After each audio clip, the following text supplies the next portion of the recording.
नमस्कार, दैनिक सवेरा टीवी में आपका स्वागत है। हिमाचल प्रदेश में युवा कांग्रेस के चुनाव डिजिटल प्रक्रिया के साथ तीसरी बार हो रहे हैं। पहले विक्रमादित्य सिंह चुनावी प्रक्रिया के माध्यम से अध्यक्ष बने, उसके बाद निगम भंडारी अध्यक्ष बने और अब तीसरा चुनाव है ये जो डिजिटल प्रणाली से युवाओं की वोटिंग के माध्यम से हो रहा है। अध्यक्ष पद के लिए करीब 15 उम्मीदवार मैदान में हैं, जबकि महामंत्री के लिए करीब 46 उम्मीदवार मैदान में हैं और जिला व ब्लॉक के अध्यक्ष की बात करें तो करीब 500 के करीब उम्मीदवार मैदान में हैं। वोटिंग 2 दिन पहले बंद हो गई है और अब आने वाले 25 से 30 दिनों में इसका अंतिम परिणाम जो है वो घोषित होगा। प्रदेश में करीब 2,19,000 से अधिक युवाओं ने मतदान नई युवा टीम को चुनने के लिए किया है। आपको बता दें कि इस चुनाव में नेताओं का दखल कम रहा है और प्रदेश के मुख्यमंत्री सुखविंदर सिंह सुक्खू के विधानसभा क्षेत्र नदौन में और उप मुख्यमंत्री मुकेश अग्निहोत्री के विधानसभा क्षेत्र हरोली में कांग्रेस के युवा नेताओं के बीच भी एकजुटता देखने को मिली और दोनों ही स्थानों पर ब्लॉक अध्यक्ष जो हैं वो सर्वसम्मति से चुने गए हैं, यानी उनके खिलाफ कोई उम्मीदवार नहीं आया। हरोली से शुभम है और नदौन से अजय हैं, जिनका परिणाम तय है अध्यक्ष बनना, क्योंकि एक ही उम्मीदवार था। राज्य अध्यक्ष के लिए कड़ी लड़ाई रही है और महामंत्रियों के लिए कड़ा संघर्ष रहा है। हमारे साथ हैं युवा कांग्रेस का अध्यक्ष का चुनाव लड़ रहे युवा नेता ऊना से, जो अभी वर्तमान में महामंत्री युवा कांग्रेस के प्रदेश के हैं और चुनावों में अहम जिम्मेदारी संभाल चुके हैं, अखिल अग्निहोत्री। उनसे जानते हैं कि ये पूरा चुनाव प्रक्रिया कैसी रही और आगे कैसी संभावनाएं हैं। अखिल जी, आपका स्वागत है। मैं सबसे पहले तो दैनिक सवेरा का धन्यवाद करना चाहता हूं, जिन्होंने अपने चैनल के माध्यम से मुझे रूबरू होने का मौका दिया। अखिल जी, युवा कांग्रेस के अध्यक्ष का चुनाव मतदान के माध्यम से हो रहा है। 15 युवा मैदान में हैं, आप भी अध्यक्ष पद के उम्मीदवार हैं। पहले तो ये बताएं कि कैसी ये प्रक्रिया है और कैसा अनुभव आपका? हमारे आदरणीय नेता राहुल गांधी जी की एक सोच रही, ये आज से नहीं 2009 से, जब राहुल जी खुद युवा कांग्रेस के प्रभारी हुआ करते थे।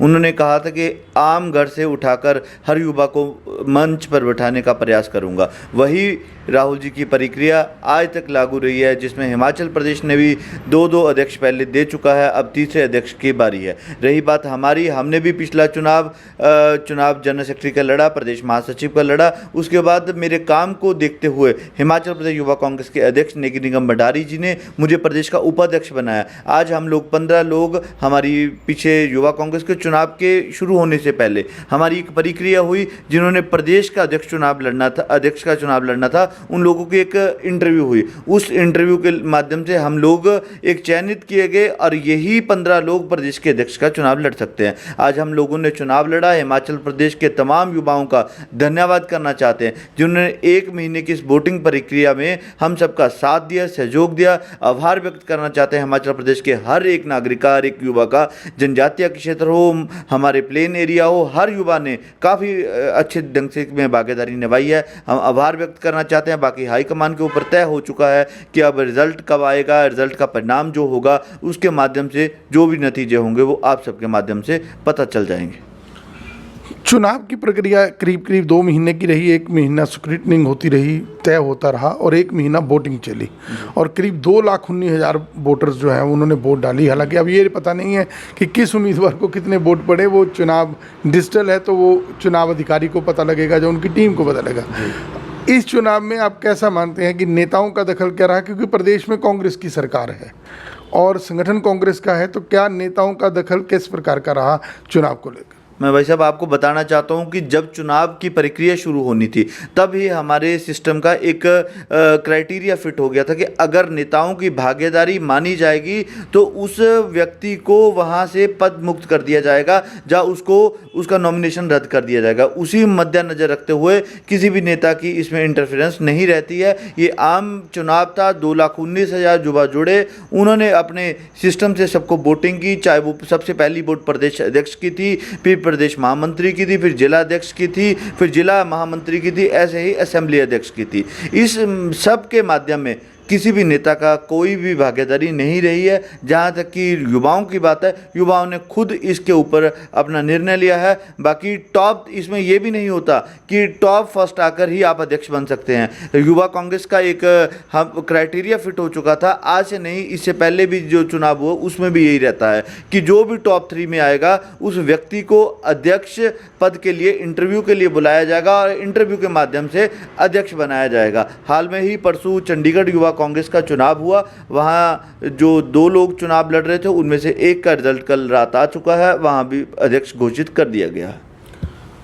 अखिल जी, क्योंकि आप अध्यक्ष पद का चुनाव लड़ रहे हैं, महामंत्री से उपाध्यक्ष रहे, अब आप उपाध्यक्ष से अध्यक्ष की ओर बढ़ रहे हैं, तो आपको क्या लगता है कि कैसी संभावनाएं हैं कि इस बार क्या युवा कांग्रेस का अध्यक्ष ऊना से आपके रूप में हो सकता है? मैं तो आभार व्यक्त करना चाहता हूं हिमाचल प्रदेश के युवाओं का, और मैं विश्वास दिलाता हूं कि अगर युवा कांग्रेस के सभी साथी मुझे मौका देते हैं तो मैं आगे बढ़कर उनकी लड़ाई लड़ने का प्रयास करूंगा। रही बात मेरी, मैं हमेशा संगठन से जुड़कर काम किया है। हमने लोकसभा के महासचिव से शुरू किया है, लोकसभा के महासचिव रहा, मैं प्रदेश का प्रवक्ता रहा, मैं प्रदेश का प्रवक्ता भी इंटरव्यू के माध्यम से बना था, उसके बाद मैं प्रदेश का सचिव रहा, महासचिव रहा, आज मैं प्रदेश का उपाध्यक्ष था और अब मुझे अध्यक्ष पद का चुनाव लड़ने का मौका मिला। मैं विश्वास दिलाता हूं कि मुझे विश्वास है कि हिमाचल प्रदेश के युवाओं ने मुझे मौका देंगे और मैं अच्छे ढंग से काम करने का प्रयास करूँगा।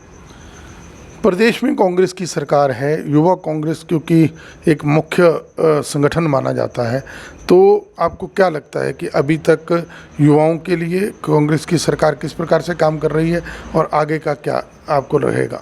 सरकार अच्छा काम कर रही है, बाकी जो हमारी युवाओं के लिए लड़ाई रहेगी वो तत्पर होकर हम लड़ेंगे, चाहे वो हमारी युवा कांग्रेस की टीम है या अन्य युवा है। और ये हमारा पूरा विश्वास है अपने युवा साथियों का कि हम अगर इस कुर्सी पर बिठाने का आप लोग प्रयास करेंगे युवा साथी, तो हम उस लड़ाई को पूरे दमखम के साथ प्रदेश के अंदर जो भी कोई बात होगी उसको सही प्लेटफॉर्म पर रखने का प्रयास करेंगे।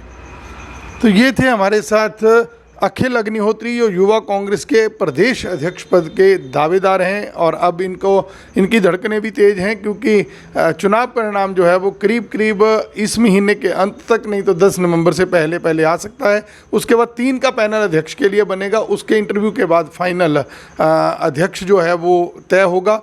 अब देखना ये होगा कि युवा कांग्रेस का नया सरदार चुनाव के माध्यम से युवाओं ने किसको चुना है और हाईकमान का आशीर्वाद 3 के पैनल में से किसको मिलता है।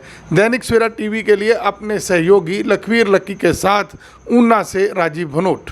देश दुनिया की हर खबर सबसे पहले देखने के लिए फॉलो करें Dainik Savera TV, YouTube, Facebook, Instagram, X और व्हाट्सएप चैनल पर।